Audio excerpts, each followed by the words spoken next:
After understanding the rules of integration, now we are going to apply them on various economic situations in order to understand that how integration can be helpful in the understanding of different economic models. This example is taken from Alpha C. Chiang's book, and this is actually an example to the marginal cost function. We can convert it into total cost function, and it is the first example in that chapter, and this is the page number 465. So we are given a marginal cost function that we want to convert into total cost function.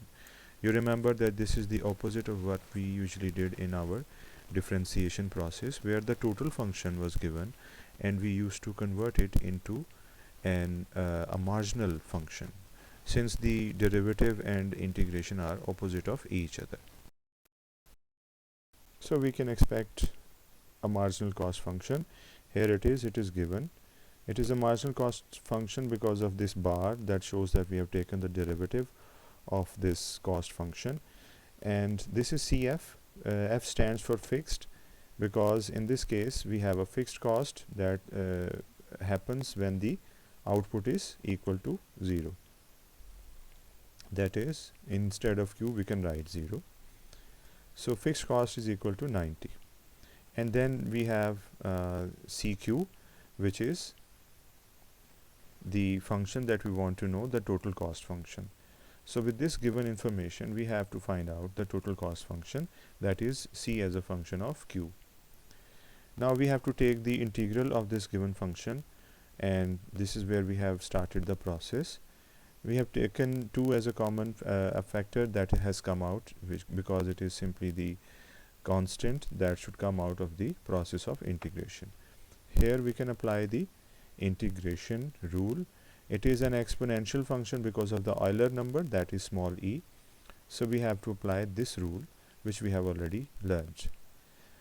So 2 remains here, whereas we consider this function. We have to write it once as it is, and the derivative of its exponent in the denominator, which would be 0.2, because the derivative of 0.2 Q would be equal to 0.2. So we have written it here, and C remains there as a constant of integration, an arbitrary constant, and then dividing 2 by 0.2 we get 10.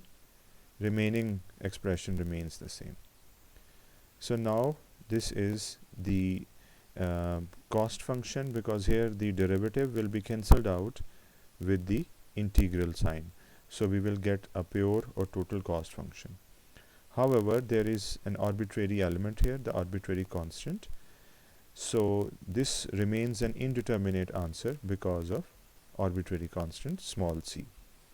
In order to definitize it, we know that we can use the initial condition, which is given here in this form, where CF is given, which is 90, and we can introduce it in this indeterminate function that we have just developed.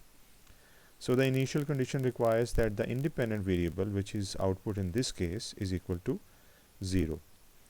So wherever there was Q, I have substituted 0, and then I can simplify it, the next step, and once I have this, I remember that C naught, that is cost at 0 output, is given, and it is equal to CF, the numerical value of which is 90.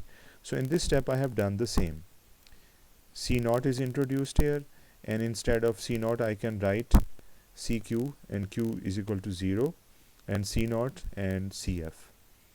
So CF is now brought into this place where there was C naught, and in the next step we have shifted it to the other side.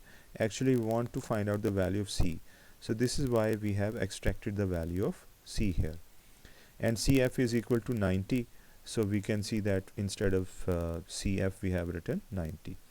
So finally the value of the arbitrary constant of integration is now found to be 80, which we have substituted back into this place, which allows us to have the definite answer of the total cost function. Here it has two parts. One of the part is the variable part that shows the variable cost.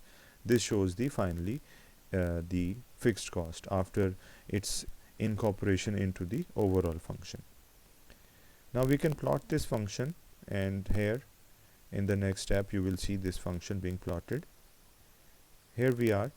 There are areas that are not of our economic significance, because this is that negative area, and then we have this negative area. So we are not going to consider this area. We are going to consider this area only, which is the first quadrant.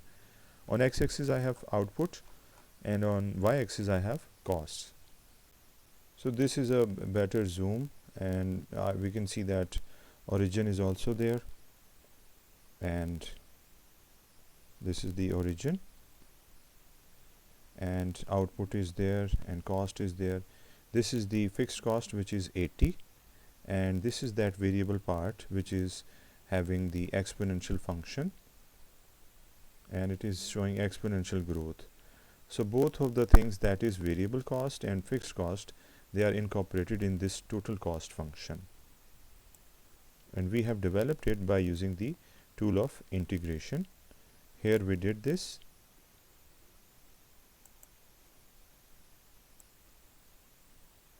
So quite a bit of detail is merged in this slide. However, we remember that it is basically the conversion of marginal cost into the total cost. Thank you.